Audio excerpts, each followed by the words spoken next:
Pirbi mate moni lo kane lo a krong krong lo moni na ning ka par lo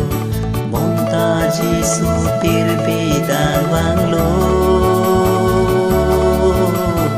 alang isi to war pe klan po alang ke jok to bare than po alam nang che ko lo la so a pirbi ar lo ka pen chong tang mo ni da pan ka pe jok ji si wang lo ar nam Jehovah e in hon lo so po nu te ta nang toi lo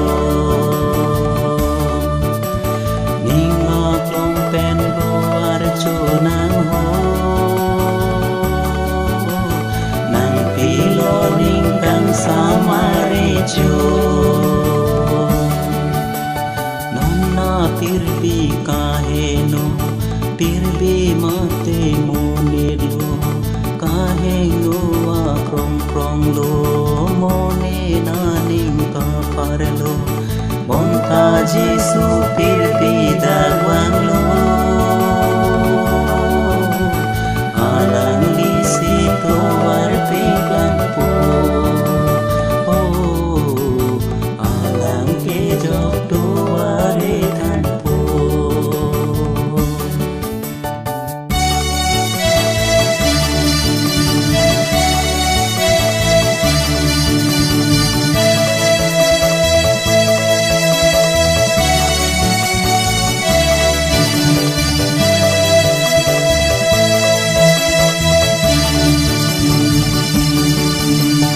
Pini da ve da rong along itu ma pan ka pe jong abang pirte ha che tang lo em pu Kristu hala hello la si dam nang Bethlehem ma rong ding a rong pen bang non ar chona rong pen ro ar chulo na ning kang sam re cho Jesu apa nonna pirbi kahe no pirbi mate moni lo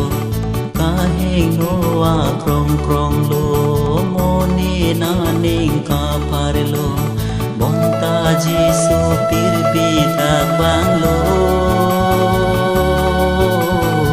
alang isi to war pe klan po alang ke jok to ware than po alang isi to war pe klan po